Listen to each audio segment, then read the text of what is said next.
जिल्ला अस्पतालको बिग्रिएर बसेको एमआरआई मसिन अविलम्ब मर्मती गर्ने माग गर्दै आइजिजेएफले चढायो प्रबन्धकलाई ज्ञापन।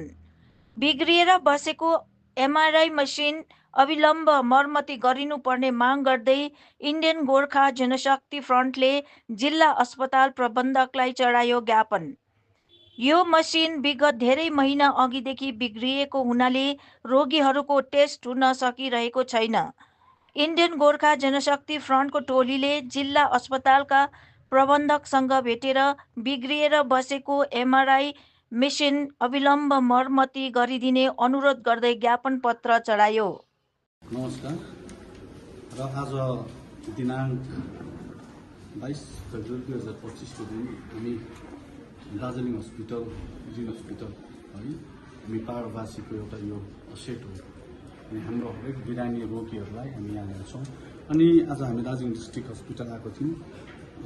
एमआरआई मेसिन 6 महिना अघिदेखि यहाँ बिग्रेर बसिरहेको थियो अनि त्यसलाई अहिलेसम्म सुचारू सञ्चालनमा आएको थिएन। अनि यो सुचारू सञ्चालनमा नआउँदाखेरि आज धेरै दुःख कष्टहरू हाम्रो कमानवासी बस्तीवासी बजारले पनि होइन हरेक पहाडी क्षेत्र जिटिए क्षेत्रका मानिसहरूले भोग्नु परिरहेको थियो, विशेष दार्जिलिङ क्षेत्रका मानिसहरूले भोग्नु परिरहेको थियो होइन।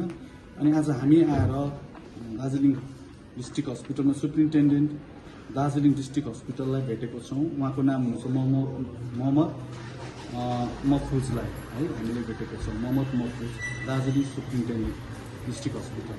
अनि हामीले उत्तर मेमोरेन्डम उहाँलाई सबमिट गरेको छौँ कि यो एमआरआई मेसिन चाँडोभन्दा चाँडो बनिएको हुनुपर्छ। अनि यो बनिने सम्भावनाहरू छैन भने पनि यो मेसिन चाँडोभन्दा चाँडो रिप्लेस भएको हुनुपर्छ, नयाँ मेसिन हुनुपर्छ अनि इन्स्टल हुनुपर्छ भन्ने कुरा यहाँ अजय एडवर्ड्स जो जिटिएका भारप्राप्त सभासद हुनुहुन्छ, इलेक्टेड मेम्बर्स हुनुहुन्छ, उहाँले मुख्यमन्त्री ममता ब्यानर्जीलाई पनि पत्रचार गरिसक्नु भएको थियो। अनि उहाँले प्रिन्सिपल सेक्रेटरी जिटिएलाई पनि पत्रचार गर्नुभएको छ। अनि उहाँकै रिप्रेजेन्टेसन गर्दै आज हामी डिस्ट्रिक्ट हस्पिटलमा सुप्रिन्टेन्डेन्ट दार्जिलिङ डिस्ट्रिक्ट हस्पिटललाई भेटेका छौँ। अनि उहाँले हामीलाई एकदम सौहार्दपूर्ण वातावरणमा विस्तृत जानकारी गराउनु भयो। यो प्राइभेट पार्टनरसिप रहेछ है। अनि यो प्राइभेट पार्टनरसिप फ्लिप कम्पनीले यो यहाँको जुन यो एमआरआई भयो यो दार्जिलिङमा जति पनि सिस्टमहरू छ जिम्मेवारी लिएको रहेछ। अनि प्राइभेट पार्टनरसिपमा को आधारमा उहाँहरूले यो विषयमा काम गरिरहेको छ है। तर हिलियम ग्यास एकदमै लिक भएको कारणले गर्दाखेरि चाहिँ यो मेसिन सञ्चालन हुन सकिरहेको छैन, मेसिन एक्टिभ हुन नसकिरहेको चाहिँ उहाँले बताउनुभयो। किनभने हिलियम ग्यासलाई लगभग एउटा हिलियम ग्यासको जुन सिलिन्डर फिलअप गर्नको निम्ति 90 लाखसम्म लाग्छ भन्ने कुराहरू उहाँले बताउनुभयो होइन। अनि त्यो लिक हुँदाखेरि चाहिँ आज एमआरआई मेसिन इनएक्टिभ भएको अनि यो मेसिनले काम नगरेको उहाँले बताउनुभयो। अनि चाँडै नै लगभग 2-3 महिना है 2-3 महिना अन्तरालमा चाहिँ यो मेसिन एक्टिभ हुन्छ भनेको छ। भन्नाले भिक्टोरियाको जुन एमआरआई मेसिन छ त्यो एमआरआई मेसिनलाई लिएर चाहिँ उहाँहरूले यहाँ इन्स्टल गर्ने तर त्यसमा चाहिँ हिलियम ग्यास नपर्ने विदाउट हिलियम ग्यास नै त्यो मेसिनलाई एक्टिभ गर्ने उहाँहरूले हामीलाई जानकारी गराउनु भयो। कसले भन्नुहुन्छ भने चाहिँ मोहम्मद महफुज सुप्रिन्टेन्डेन्ट दार्जिलिङ डिस्ट्रिक्ट हस्पिटलले चाहिँ हामीलाई पूर्ण जानकारी गराउनु भएको छ।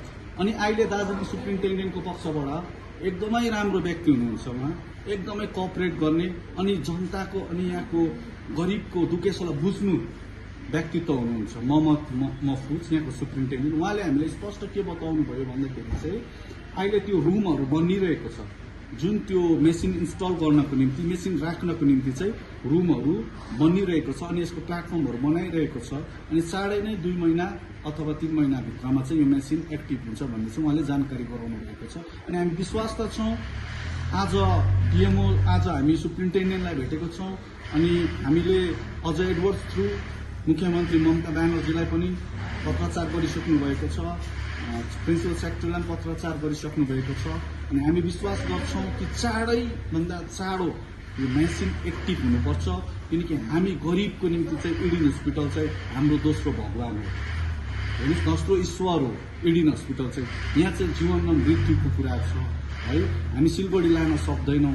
220 रुपियाँ रोजले कमानवासीले आज कति दुःख दर्दनाक जीवनशैली उहाँहरूले झेल्नु परिरहेको छ। त्यो त उहाँहरूलाई थाहा छ नि।